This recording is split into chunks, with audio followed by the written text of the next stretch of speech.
മനസ്സിന്റെ സമാധാനം നഷ്ടപ്പെടുത്തുന്ന ആളുകളുണ്ട്. അതിന് വഴിയൊരുക്കുന്ന സാഹചര്യങ്ങളുണ്ട്. അതിനെയൊക്കെ ഒഴിവാക്കാൻ പഠിക്കുക എന്നതാണെന്ന് പക്വതയുടെ അടയാളം. ഈ നേരിടേണ്ടി വരുന്ന ദുരനുഭവങ്ങളുണ്ട്, തിരിച്ചടികളുണ്ട്. അതിനൊക്കെ മുമ്പിൽ പിടിച്ചു നിൽക്കാനാവാതെ പോകുന്ന ആളുകളെ കണ്ടിട്ടില്ല. ആഴത്തിൽ ആലോചിച്ചാൽ ശരിക്കുള്ള പ്രശ്നങ്ങളുടെ കാരണവും കിട്ടും. ഈ ജീവനും ജീവിതവും ഒക്കെ കൊടുത്തിട്ടും മനസ്സിലാക്കാൻ കഴിയാത്തവരോട് പരിഗണനയ്ക്ക് വേണ്ടി യാചിച്ചിട്ട് വല്ല കാര്യമുണ്ട്? അവരുടെ പരിഗണനയിൽ നമ്മളൊന്നുമല്ല, വേറെ ചില ആളുകളെ ഉള്ളത്. അത് നമ്മൾ മനസ്സിലാക്കണം.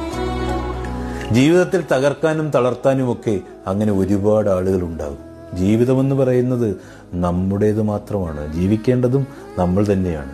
ഈ തളർത്തുന്നവരുടെ മുമ്പിൽ നല്ല അഭിമാനത്തോടെ ജീവിച്ച് കാണിച്ചു കൊടുക്കണം. അപ്പോഴാണെന്നേ ജീവിതം അതായി മാറുന്നത്.